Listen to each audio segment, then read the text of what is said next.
Jurassic World Dominion. This is the full spoiler review. I have a review up on my blog, soundedbettermyhead.com.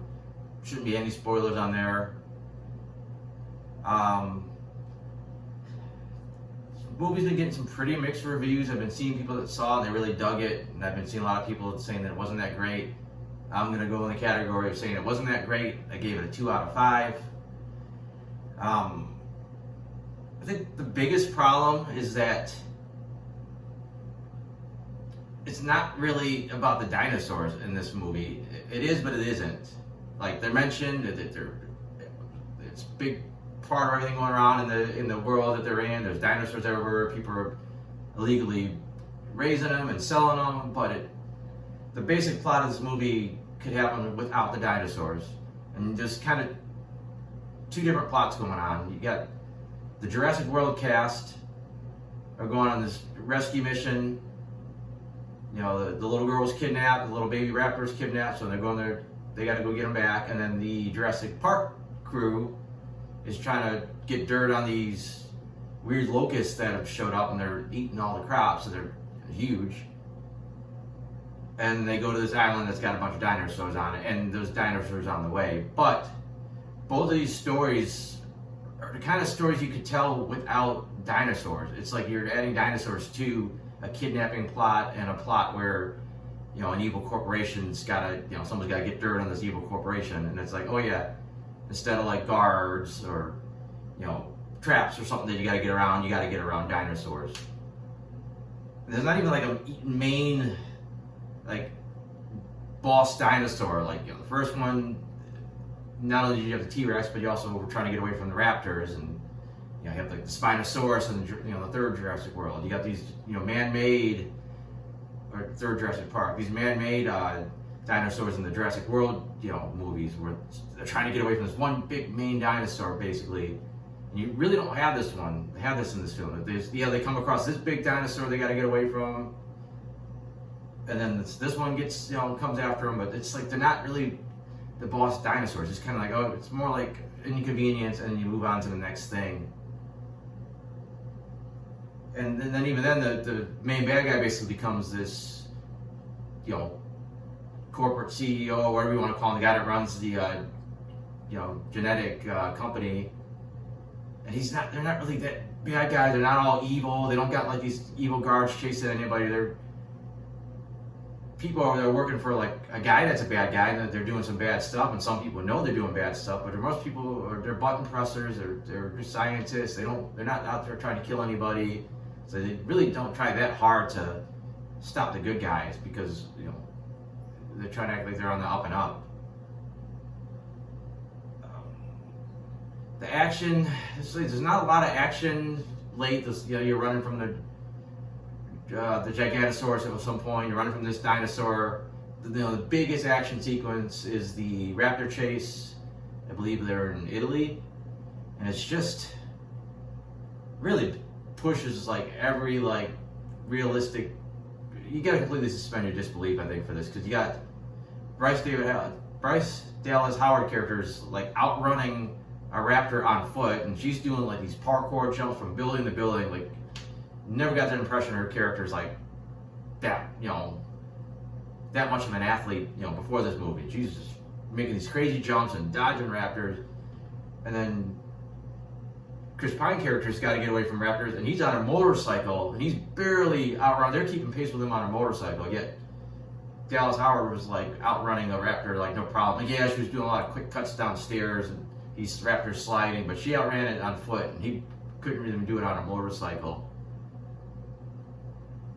One thing that I thought did work out decent was that your two different storylines gave both cast groups something to do that felt like, you know, wasn't like they were just spinning their wheels. They were actually trying to do something, so that when both groups come together, it does feel a little bit more earned. Doesn't, you know, their stories come together. It's not like they show up and then randomly, you know, Alan Grant comes walking out like, hey guys, I'm here too. You know, just it does feel like they all kind of came together a little more naturally. Don't know how well the two groups really meshed. It's just kind of like, hey, look, there's the new group, there's the old group. Some cheesy callbacks, you know, they had to get all proud with the Jurassic Park music as they would do something, but once they got together, they didn't really all do that much. They just kind of like ran from a couple dinosaurs, pretty easily, reboot the computer system so they could escape, get on the helicopter. Then it turns into this weird King of the Monsters thing where the Giganosaurus is fighting a Tyrannosaurus Rex, and it's just like like I said, it felt more like a boss battle. Yeah, I know they already kind of implied that apex predators don't like each other, but just the way they did it. And this third dinosaur jumps in, it's like a 2-on-1 fight, and then the one with the claws kills the Giganosaurus and the T-Rex. You would think now these two would want to fight because now they're still like the two big dinosaurs, but they seemed pretty happy that they killed the one. They just were like, all right, we're cool. And then everybody just flies away. There was some pretty nice shots at the end of like dinosaurs kind of integrating themselves into nature. You know, you got elephants and triceratops all together. You got Liopleurodonts with humpback whales in the oceans. It was some cool visuals. I don't know how all these animals would really get along in reality. I thought the whole big thing was that this weird whole thing with these locusts, that they let these locusts out to like kill the competitors' crops, and then they got out of hand. And there was this convoluted thing where they needed like the cloned human DNA because it was modified, and somehow they also needed the dinosaur that had a baby without getting pregnant, even though that happened, I think, in the previous Jurassic Park movies. They were reproducing on their own. So it seemed like you needed like a big lab to study all this information, but he just figured it all out on his own, and he made the genetically modified locust that somehow flies off in the group, and then they all die. It was just kind of this half-assed plot. I don't know. The locust thing never worked. Like 1 minute you could spray them with like poison or something and they could die, but then if you light them on fire, they apparently live for like hours, and they could fly around on fire for like hours, and it's just, I don't know, they were like super hard to kill yet kind of easy to kill. It was just kind of, I don't know, the whole locust thing just didn't work for me. Realistically, the kidnapping of Blue's baby was completely unnecessary. Like, they took the human girl. That's more than enough motivation to drive that part of the plot. But it's like, oh yeah, and then we gotta get this baby back, and there was like nothing to it. Like, for some reason she let him go, and he just kind of wandered around in the building and did nothing, and then they just kind of tranked him and took him home. Like, it was really it had absolutely nothing to the show, the movie, except just to bring back Blue. That's about it. And I think at that point, there was this whole big thing for the second storyline. They had to get this sample of a locust to prove that this company was behind these evil locusts. But the shit hits the fan so bad in the end, it seems like you could have just sent investigators to like the island at this point. It's like, hey, the CEO's dead, everybody evacuated, this shit's gone crazy. You feel like you just could get in there and investigate and find proof. Like, yeah, I know he deleted the file, but there seemed like there would be proof left somewhere that, you didn't need this DNA. And plus they said the whole company looked like it went under, so it almost didn't even matter that you had to prove that they did this. As long as you could kill off these evil locusts, that's the end of the story. So I don't know. I said, just the whole thing just really didn't work. It was just, even the action scenes where they're running from the dinosaurs, it's very rare that you felt like anybody's in danger.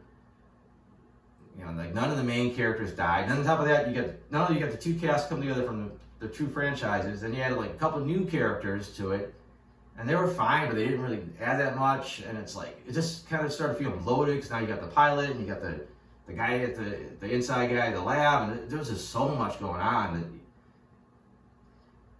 this whole international team of terrorists catching dinosaurs and kidnapping little girls, like, it didn't even feel like it was a dinosaur movie.